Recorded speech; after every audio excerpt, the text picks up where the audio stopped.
শুধু তাই না, মৃত্যু প্রত্যেকটা মানুষের জন্য আসবে। আমল যদি ভালো হয় মৃত্যু ভালো হবে, আমল যদি কঠিন হয় খারাপ হয় তাহলে মৃত্যুও কঠিন হয়ে যাবে। আমরা আশেপাশে অনেক সংবাদ পাই, মরার সময় লাভ দিয়ে উঠে দুইজনে ধরে রাখতে পারে না। কথা বলেন না কেন? দুইজন তিনজনে ধরে রাখতে পারে না, আছে না এমন?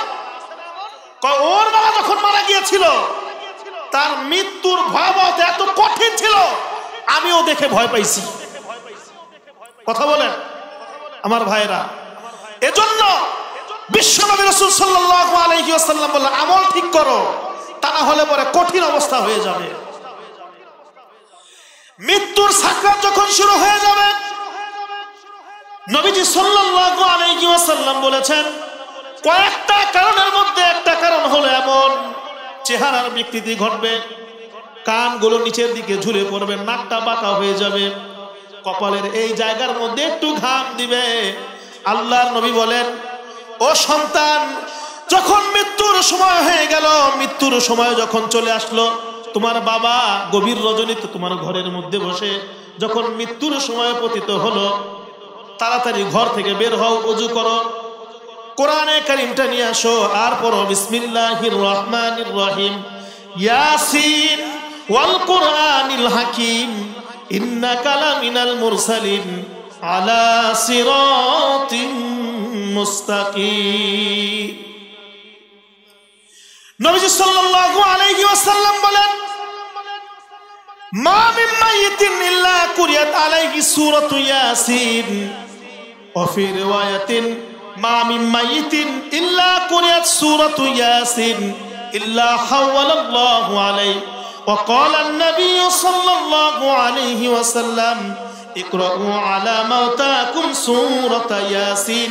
জোরে জোরে আওয়াজ করে বলেন সুবহানাল্লাহ। আল্লাহ নবী বলেন, মৃত্যুর সময় যখন হয়ে যাবে, তাড়াতাড়ি করে তার সামনে ওযু করে কোরআনে কারীম নিয়ে সূরা ইয়াসিন তেলাওয়াত করা শুরু করো। দুনিয়ার জগতের ভিতরে কোন মানুষ যত রোগের ওষুধ বের করুক না কেন, মৃত্যু রোগের কোনো ওষুধ বের করতে পারে নাই। কোনো অ্যান্টিবায়োটিক নাই, স্যালাইন নাই, কোনো ট্যাবলেট নাই। ট্যাবলেট আছে নাকি? জোরে বলেন। মৃত্যুর যন্ত্রণা থামাবে এমন কোনো স্যালাইন আছে নাকি? অ্যান্টিবায়োটিক আছে নাকি? জোরে বলেন। ইনজেকশন আছে? আল্লাহ নবী বলেন, দুনিয়ার জগতের ভিতরে কোন ডাক্তারের কাছে কোনো ইনজেকশন নাই, স্যালাইন নাই, অ্যান্টিবায়োটিক নাই, কিন্তু আমি নবীর কাছে এই মৃত্যুর যন্ত্রণা কমানোর জন্য আল্লাহ রাব্বুল আলামিন অ্যান্টিবায়োটিক দিয়েছেন সূরা ইয়াসিন। মৃত্যুর সময় যখন সাকরাত শুরু হয়ে যাবে, তার সামনে কোরআনুল কারীম থেকে সূরা ইয়াসিন তেলাওয়াত করলে পরে তার রূহটা আল্লাহ রাব্বুল আলামিনের এই সূরা ইয়াসিন তেলাওয়াত করার কারণে এমন ভাবে তার দেহ থেকে বের হবে। আল্লাহর নবী বলেন, কলসের মধ্যে পানি থাকলে পরে যেমনি ভাবে কলস কাত করলে কোনো পানি পড়তে বাজে না, ওই সূরা ইয়াসিন তিলাওয়াত করার কারণে আল্লাহ রাব্বুল আলামিন তার রূহটা হযরতে জিবরাইল আলাইহিস সালাম মালাকুল মউত এমন ভাবে বের করে নিয়ে যায়, সেই ব্যক্তি এক মুহূর্তের জন্য চিন্তা করতে পারে না তার রূহটা এইভাবে বের হয়ে গেছে। চিল্লায়ে বলেন সুবহানাল্লাহ। আমার বন্ধুগণ, কোরআনুল কারীমের একখানা আয়াতে কালিমা আমি আপনাদের সামনে তেলাওয়াত করেছি। আল্লাহ পাক রব্বুল আলামিন বলছেন, কুল্লু নাফসিন যায়িকাতুল মাউত। মৃত্যু এমন একটা সুদা, এমন একটা সুদা যা প্রত্যেককে একদিন পান করতে হবে। কি করতে হবে? জোরে বলেন। আপনি তাকান না আপনার নিজের দিকে, আপনি তাকান আপনার সেই ঘরটার দিকে, যে ঘরের মধ্যে আপনার মা একদিন বউ সেজে এসেছিল। কথা বলেন, আসছিল কিনা? যে ঘরের ভিতরে আপনার দাদি একদিন বউ সেজে এসেছিল, আপনার দাদি আজকে কোথায়? আপনার দাদা আজকে কোথায়? আপনার মা আজকে কোথায়? আপনি তাকান আপনার দেহের দিকে, চেহারার দিকে তাকান। আপনার দাড়িগুলো তো সাদা হয়ে গেছে, আপনার চুলগুলো তো সাদা হয়ে গেছে, আপনি তো আর কাউকে মা বলে ডাকতে পারেন না। কথা বলেন ঠিক কিনা? দাদা বলে ডাকতে পারেন? মৃত্যু এমন একটা সুধা যা প্রত্যেককে পান করতেই হবে। আপনি চাইলেও করতে হবে, না চাইলেও করতে হবে। কথা বলেন ঠিক কিনা? এজন্যই তো কবি কি সুন্দর করে বলছেন, ইহা হাম সব মুসাফির হ্যায়, यही हम सब मुसाफिर हैं, वही आखिर ठिकाना, कोई आगे रवाना है, कोई पीछे रवाना। हाँ, আজকে দাদা নাই, দাদি নাই, নানা নাই, নানি নাই। জোরের ভাইটা একসঙ্গে চলাফেরা করত, বন্ধু চলাফেরা করত একসঙ্গে, কাঁধের উপরে কাঁধ, হাতের উপরে হাত দিয়া গ্রামের পর গ্রাম চুষে বেরিয়েছিলাম। আজকে সেই পাশের বন্ধু, যেই বন্ধু ডান সাইডে থাকতো সবসময়, এই বন্ধু আজকে দুনিয়ায় নাই। জোরে বলেন ঠিক কিনা? ভাইজান, এমন একটা জিনিস মৃত্যু, যেই মৃত্যু প্রত্যেকটা মানুষের জীবনে আসবে। পূর্ব দিগন্ত থেকে যেমনি ভাবে সূর্য উদয়িত হয়, পশ্চিমে অস্তে যায়, এর চাইতেও কঠিন সত্য প্রত্যেকটা প্রাণীর জীবনে মৃত্যু। কথা বলেন ঠিক কিনা? প্রিয় ভাইরা আমার, মৃত্যু এমন এক সত্য, এই দুনিয়ার মধ্যে আসার সিরিয়াল ঠিক আছে, কিন্তু মৃত্যু এমন এক সত্য, এমন এক সত্য, যাওয়ার সিরিয়াল ঠিক রাখে না। কথা বলেন ঠিক কিনা? যেমনি ভাবে তাকা দেখেন, দাদা জমিনের মধ্যে আছে, নাতি জমিনের মধ্যে নাই, মা জমিনের মধ্যে আছে।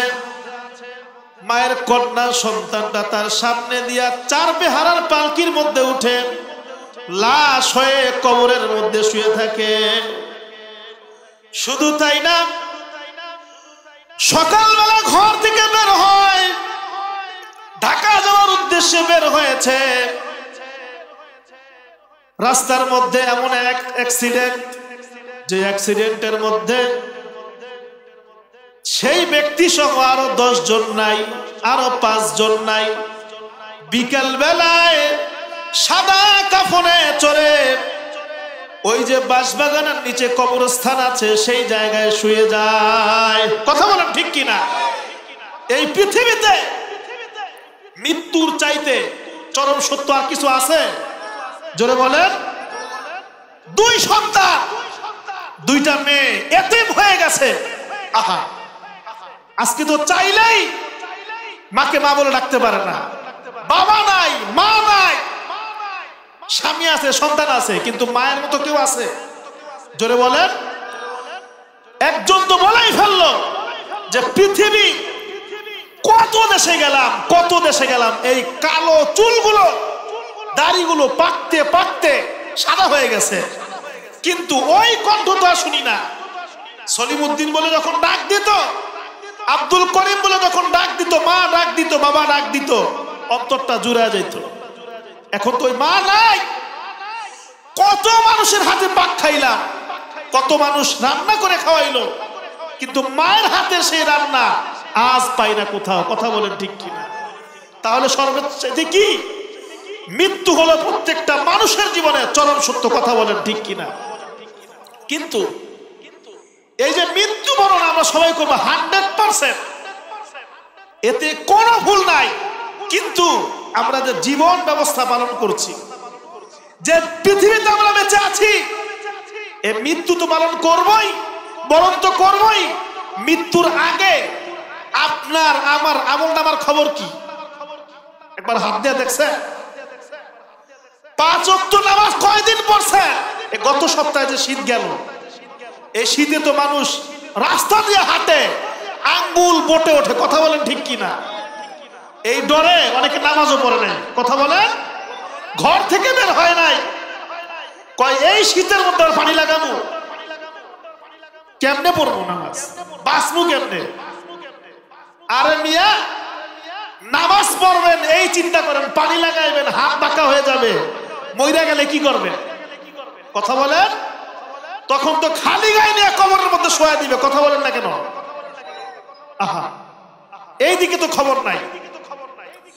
দুনিয়ার মোহে পড়ে টাকা পয়সা, ধন দৌলত, বাড়ি গাড়ি, নারী নিয়ে ব্যস্ত হয়ে গেছে। নিজের আমল নামার খবর নাই, জীবনের খবর নাই।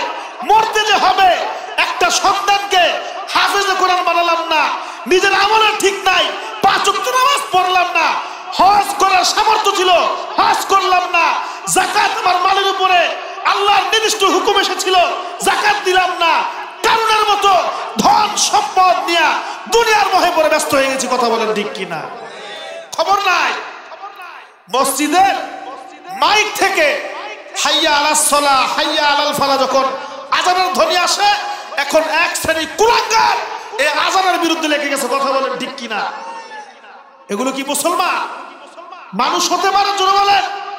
যেই কুলাঙ্গার মসজিদ মাদ্রাসা আজানের বিরুদ্ধে কথা বলবে, বুঝে নিতে হবে আবু জাহেলের উত্তরসূরি যখন দেখি নাই, এটাই হচ্ছে আবু জাহেলের উত্তরসূরি। কথা বলেন ঠিক কিনা? জুতা দিয়া পিটায়া বাংলার জমি ছাড়া করতে হবে। কথা বলেন। আমার বন্ধুগণ, নিজের আমলের খোঁজ করতে হবে।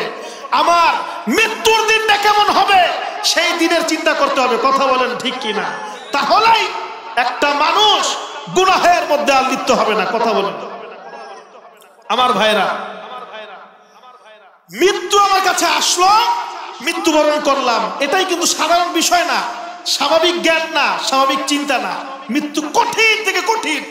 যার কাছে মৃত্যু আসবে ভালো রূপে আসবে, যার কাছে মৃত্যু খারাপ রূপে আসবে তার চাইতে কঠিন এই পৃথিবীর মধ্যে আর কেউ হতে পারবে না। কথা বলেন ঠিক কিনা? মৃত্যুর ভয়াবহতা খুব কঠিন। যেমন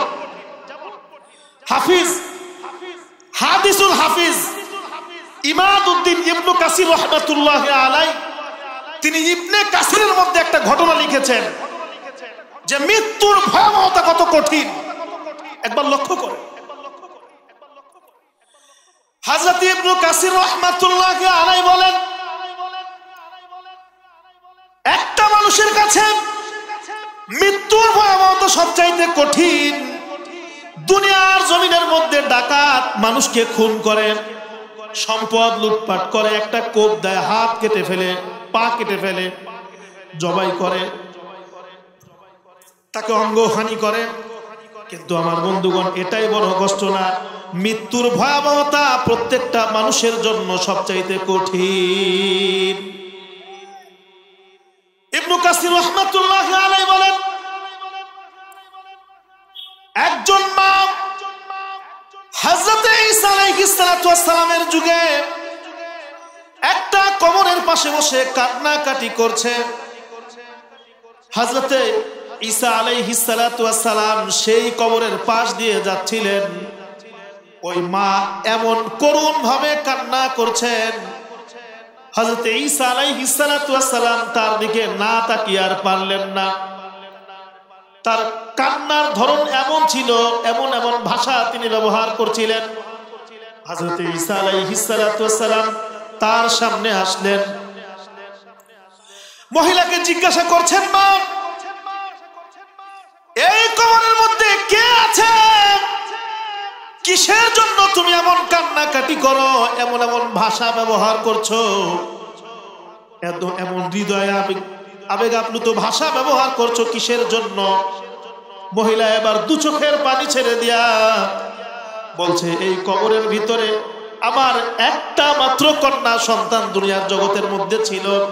আমার কন্যা সন্তানটা আজ কিছুদিন আগে এই কবরের মধ্যে আছে, মারা গিয়েছে, দুনিয়ার মায়া ত্যাগ করেছে। কিন্তু ও পয়গম্বর ঈসা আলাইহিস সালাতু ওয়াস সালাম, আমার কন্যাটাকে আমি এত পরিমাণ ভালোবাসতাম, এত পরিমাণ ভালোবাসতাম, যার কারণে আমি কোন মুহূর্তেই তাকে ভুলতে পারছি না। জোরে কোন সুবহানাল্লাহ। নবী হযরত ঈসা আলাইহিস সালাম মহিলাকে ডাক দিয়ে সান্ত্বনার ভাষা আর খুঁজে পাচ্ছিলেন না, এত এত কথা বলে তাকে সান্ত্বনা দিচ্ছেন। শেষ পর্যন্ত মহিলাকে বললেন, মা আমি তার জন্য দোয়া করব, আপনি চলে যান। মহিলা তার সন্তানের মায়া এমন, মেয়েটার মায়া এমন তার হৃদয়ের মধ্যে গেঁথেছিল, যার কারণে তিনি এক মুহূর্তের জন্য কান্না থামাতে পারছিলেন না। শেষ পর্যন্ত মহিলা বলতে লাগলেন, ও জামানার পয়গম্বর ঈসা আলাইহিস সালাম, আমি জানি আপনি কোন কবরের সামনে যদি ডাক দেন, আল্লাহর নাম ধরে ডাক দেন, আল্লাহকে সাক্ষী রেখে যদি কবরবাসীকে ডাক দেন, তাহলে ওই কবরের মানুষ আপনার সামনে চলে আসে, কবর ফাঁক করে উপরে জমিনের মধ্যে চলে আসে। ও পয়গম্বর ঈসা, আমার কন্যা সন্তান কিছুদিন আগে মারা গিয়েছে, সে কবরের ভিতরে কি অবস্থায় আছে আপনি যদি একটা বার আমাকে দেখিয়ে দেন, তাহলে আমি অবশ্যই কান্না বন্ধ করে দিব। চিল্লে এখন সুবহানাল্লাহ। মা বলছেন, হে পয়গম্বর ঈসা, এই কবরের মধ্যে সে কোন অবস্থায় আছে আমি একবার দেখব। আমি আপনার কাছে কথা দিলাম, আপনি যদি আমাকে একবার দেখান, তাহলে আমি সাথে সাথে কান্না বন্ধ করে দেব, আর কখনো তার জন্য কান্নাকাটি করব না। আপনি কোনদিন পারছেন আপনার মায়ের কবরের সামনে গিয়ে একবার দেখতে আপনার মা কোন অবস্থায় আছে, আপনার বাবা কোন অবস্থায় আছে দেখছেন একবারও? বাড়ির পাশে 3.5 হাত মাটির নিচে শুয়ে আছে, যুগ যুগ শেষ হয়ে গেল, 40 বছর 50 বছর পার হয়ে গেল, আজ পর্যন্ত একবারও কি মায়ের খোঁজ দিতে পারছেন? শুধু দোয়া করতে পারছেন। ওই সময়ে এই মহিলা সবচাইতে বড় চাওয়া ছিল যে তার কন্যা সন্তানটা এই কিছুদিন আগে মারা গেল, কি অবস্থা আছে একটু দেখি। সে হযরত ঈসা আলাইহিস সালামের কাছে পেশ করলো যে আমার কন্যা সন্তানটা কোন অবস্থা আছে একটু দেখা।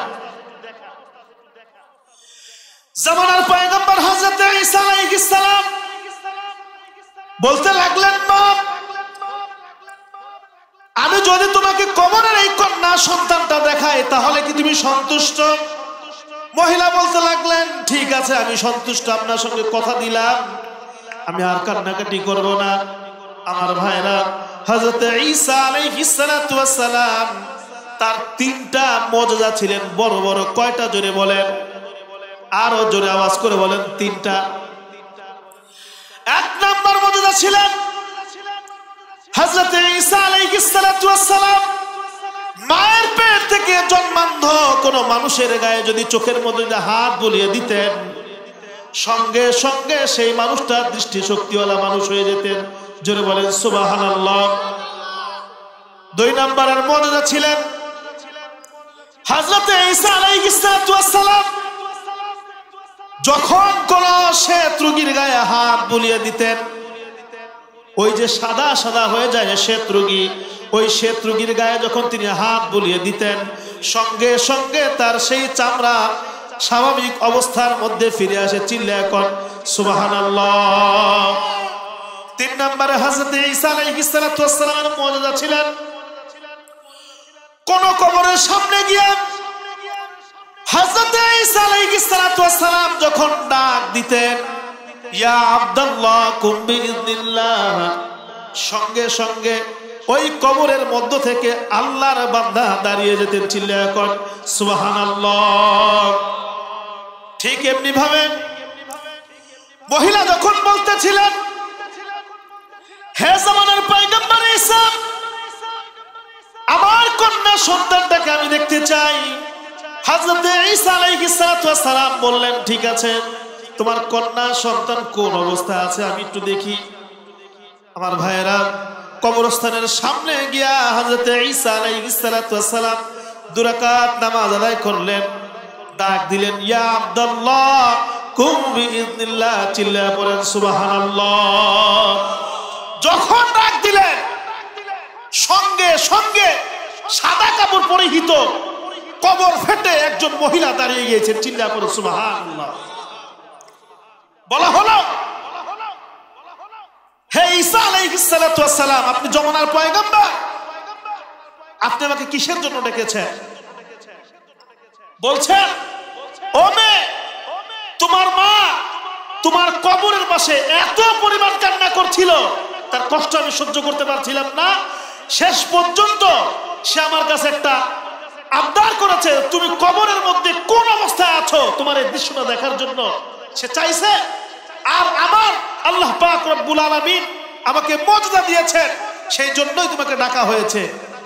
ঈসা আলাইহিস সালাতু ওয়াস সালামের সঙ্গে কথা বলা শেষ হলে পরে মেয়েটার মা মেয়েটাকে জিজ্ঞাসা করলেন, ও আমার কন্যা সন্তান, তুমি তো কিছুদিন আগে মারা গেলা, তোমাকে যখন কবর দিলাম তোমার যে মাথার চুলগুলো ওগুলো তো কালো ছিল, এখন তো দেখছি তোমার মাথার চুলগুলো সাদা, ব্যাপারটা কি? কি করুন কথা বন্ধুগণ আমার। মেয়েটার মা জিজ্ঞাসা করলাম, তোমার চুলগুলো তো কালো ছিল, এই তো কিছুদিন আগে তুমি ইন্তেকাল করেছ, যখন তোমাকে কবরস্থ করলাম তখনও তোমার চুলগুলো কালো ছিল, কিন্তু এখন তো দেখছি সাদা, ব্যাপারটা কি, কারণটা কি? আমার ভাইরা, মেয়েটা আবার বলতে লাগলেন, মা শোনো, আমি যখন সাইয়্যিদনা হযরত ঈসা আলাইহিস সালাতু ওয়াস সালাম আমাকে ডাক দিয়েছেন তখনও আমার মাথার চুলগুলো কালো ছিল। যখন আমি এই দুনিয়ার মধ্যে আবার জাগ্রত হব, আবার দুনিয়ার মধ্যে জমিনের মধ্যে আসব, এটা বড় একটা কারণ, পাওয়ার কারণ।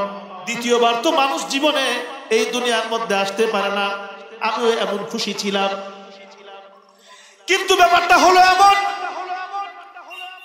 যখন আমি জমিনের মধ্যে আসবো ওই চিন্তা আমার মাথার মধ্যে ঢুকে গেল, আবার কি হযরত আজরাইল আলাইহিস সালাতু ওয়াস সালাম আমার সঙ্গে দেখা করবেন নাকি, আমাকে মৃত্যুবরণ করতে হবে নাকি?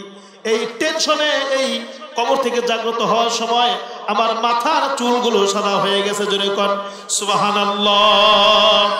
এত ভয় পেয়েছি যার কারণে আমার মাথার চুলগুলো সাদা হয়ে গেছে।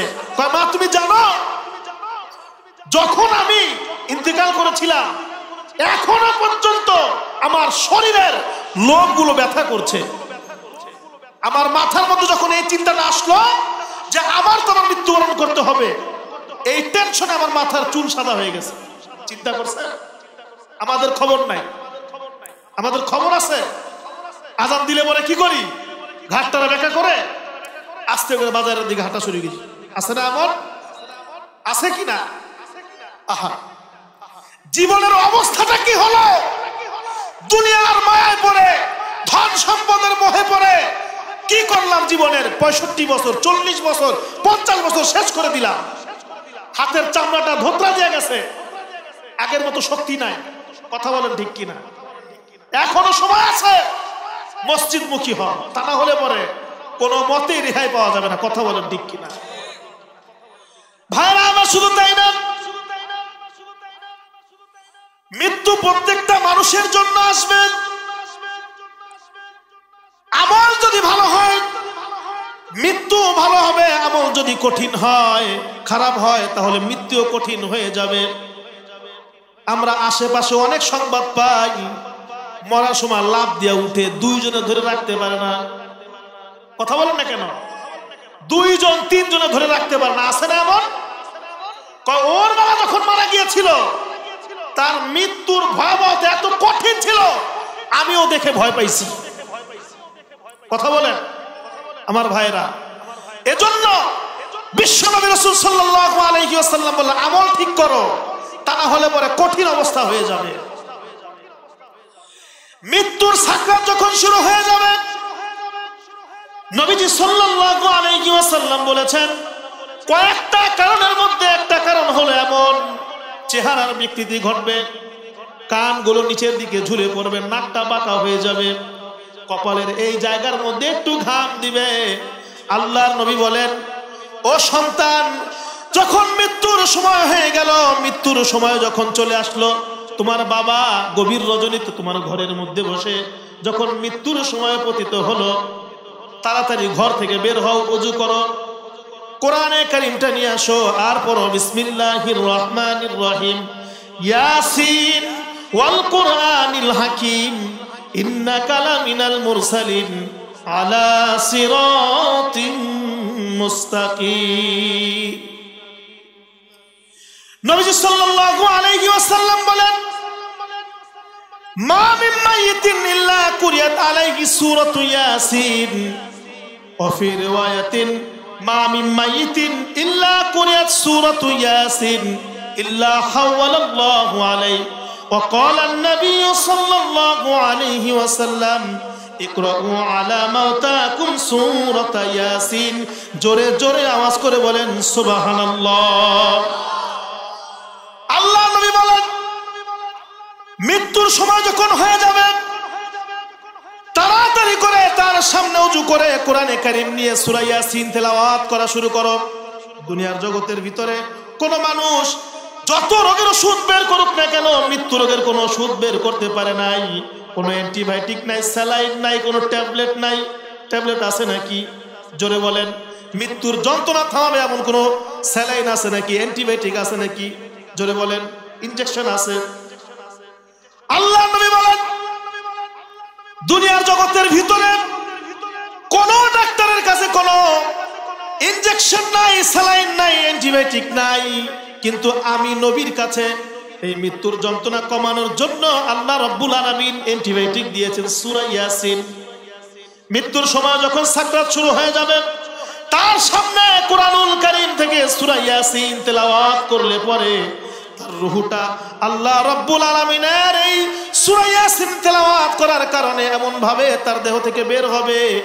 আল্লাহর নবী বলেন কলসের মধ্যে পানি থাকলে পরে যেমনি ভাবে কলস কাত করলে কোনো পানি পড়তে বাজে না, ওই সূরা ইয়াসিন তিলাওয়াত করার কারণে আল্লাহ রাব্বুল আলামিন তার রূহটা হযরতে জিবরাইল আলাইহিস সালাম মালাকুল মউত এমন ভাবে বের করে নিয়ে যায় সেই ব্যক্তি এক মুহূর্তের জন্য চিন্তা করতে পারে না তার রূহটা এইভাবে বের হয়ে গেছে।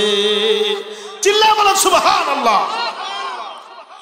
শুধু তাই না,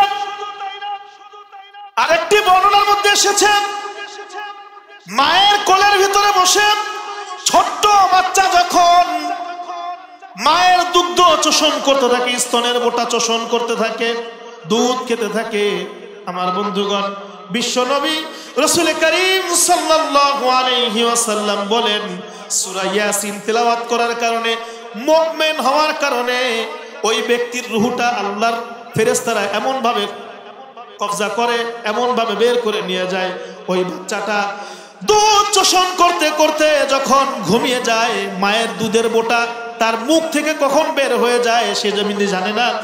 আল্লাহর নবীর মুহাম্মদ সাল্লাল্লাহু আলাইহি ওয়াসাল্লাম বলেছেন সাকরাত শুরু হয়ে যাওয়ার কারণে তার সামনে কোরআনে কারীম থেকে সূরা ইয়াসিন তেলাওয়াত করার কারণে আল্লাহ রাব্বুল আলামিন ওই সূরা ইয়াসিনের বরকতে এমনি ভাবে তার রূহটা বের করে, কখন বের হয়ে গেছে সে নিজেও জানে না। চিল্লায়ে বলেন সুবহানাল্লাহ। তাহলে এবার নিজেদের মধ্যে একটু ফিকির করেন, তাকান, এই যে সূরা ইয়াসিন যে পড়বে এটা তো সহি শুদ্ধ হওয়া লাগবে, তা না হলে কি হবে? যেটা বলেন সাধারণ জ্বর হলে পরে যেমনি ভাবে নাপাই খাওয়া লাগবে ঠিক তেমনি ভাবে নাপার বিকল্প যেমন নাই, কথা কি বুঝতে পারছেন? প্যারাসিটামলের বিকল্প যেমন নাই, গ্যাস্ট্রিকের ট্যাবলেট খেলে তো কাজ হবে না। কাজ হবে? জ্বরের জন্য গ্যাস্ট্রিকের ট্যাবলেট খেলে কাজ হবে নাকি? মৃত্যু যন্ত্রণা কমাইতে হলে সূরা ইয়াসিন পড়তে হবে, আর সূরা ইয়াসিন পড়তে হলে পরে সহির যেমন বিকল্প নাই, কোরআনে কারীম যদি সহি পড়তে হয় মাদ্রাসার দরকার আছে না নাই? আছে না? তাহলে আপনার সন্তানটা যখন আপনার পাশে বসে কোরআন খুলবে, পড়বে সূরা ইয়াসিন আল কুরআনিল হাকিম পড়বে, সহি যখন না হবে ওই শর্ত কি পাওয়া যাবে? জোরে বলেন। সহি তো পড়তে হবে। এই সহি পড়ার জন্য মাদ্রাসার দরকার আছে না নাই? আপনাদের সন্তানদের নাতি পুতি দাদা যারা আছেন তাদের নাতি, মেয়ের ঘরের সন্তান, ছেলের ঘরের সন্তান একজন হলেও এই মাদ্রাসায় ভর্তি করে করে এমন শিক্ষা পর্যন্ত আপনারা পৌঁছান যাতে করে আপনি মারা গেলে পরে ওই সন্তানটা আপনার জানাজাটা পড়াইতে পারে। আপনি মৃত্যু সজ্জায় চলে গেলে পরে সূরা ইয়াসিন আপনার পাশে বসে বসে সহিভাবে তেলাওয়াত করতে পারেন। রাজি আছেন সবাই? হাত উত্তোলন করে দেখেন রাজি আছেন? আল্লাহ পাক রব্বুল আলামিন সবাইকে কবুল করুন, আমিন। ওয়া আখির দাওয়ানা আলহামদুলিল্লাহি রাব্বিল আলামিন। আসসালামু আলাইকুম ওয়া রাহমাতুল্লাহি ওয়া বারাকাতুহু। ঢাকা মাহফিল, সুস্থ সমাজ গড়ার বিপ্লবী চেতনায়।